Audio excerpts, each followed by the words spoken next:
Today on Rappler.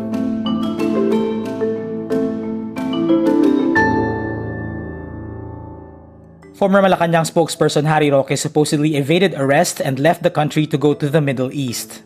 Malacañang says it has nothing to do with the impeachment complaints lodged against Vice President Sara Duterte. The travel expenses of the office of the Vice President more than doubled under the leadership of Sara Duterte. The Philippine Statistics Authority says it has no record of Mary Grace Piattos, a supposed recipient of VP Duterte's confidential funds. And an arrest warrant is out for actress and comedian Rufa Mae Quinto.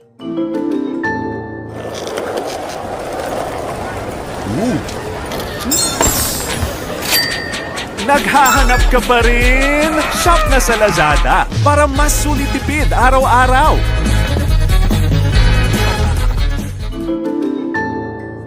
Former Malacañang spokesperson Roque left the country and was supposed to be in the Middle East. The Justice Department confirms Tuesday, December 3, Roque subscribed to his counter-affidavit while in Abu Dhabi, United Arab Emirates. He faces a non-bailable trafficking complaint in the Philippines.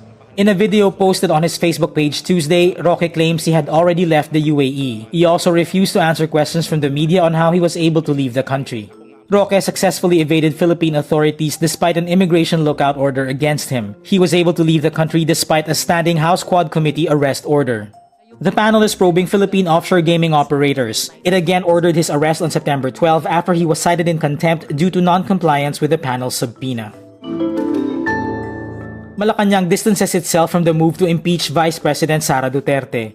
This amid suspicions that the Marcos government is behind the impeachment complaint filed by Magdalo, Mamamayang Liberal, Tindig Pilipinas, families of drug war victims, and leaders of the Catholic Church.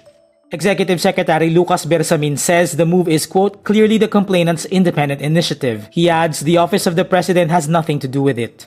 President Ferdinand Marcos Jr. said he was personally against impeachment efforts against Duterte. The travel expenses of the office of the Vice President more than doubles to 42.58 million pesos in 2023, the first full year of Sara Duterte in office. In 2022, the first half of which was still part of Leni Robredo's term, the OVP reported travel expenses of 20.11 million pesos. Almost 69% of the expenses under Duterte were for local travels, which increased to 31.43 million pesos in 2023 from 18.62 million pesos in 2022. The OVP said the expenses covered the trips of Duterte, her immediate staff and support personnel, as well as the Vice Presidential Security and Protection Group. The 2023 expenses for foreign trips, meanwhile, amounted to 11.15 million pesos. That was an increase of almost 650% from 2022's 1.49 million pesos. In 2023, the OVP also reported the following increase in personnel and costs. The Philippine Statistics Authority says it found zero results in its database for Mary Grace Piattos, one of the supposed recipients of Vice President Sara Duterte's 125 million peso confidential funds. PSA sent its certification to the House Committee investigating Vice President Sara Duterte's alleged misuse of public funds. The letter, dated November 25, released only on Tuesday, December 3, reveals Piattos has no record of birth, marriage, or death with the PSA. During the House Committee hearing, it was uncovered that a certain Mary Grace Piattos signed an acknowledgement receipt from the Office of the Vice President in December 2022, indicating she had received a portion of the confidential funds that year. The oddity of the name Mary Grace Piattos later raised alarm bells, prompting the committee to offer a 1 million peso bounty for any information leading to the discovery of a person named Piattos. Other peculiar names in OVP receipts include Fernando Tempura, Raymunda Jane Nova, and Carlos Miguel Owishi.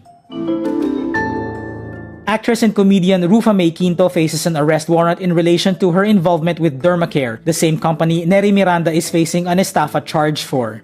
Quinto's lawyer says the charges are not for large-scale or syndicated estafa, but for 14 counts of violation of Section 8 of the Securities Regulation Code. Section 8 states that securities can only be sold or offered for sale with a registration approved by the Securities and Exchange Commission.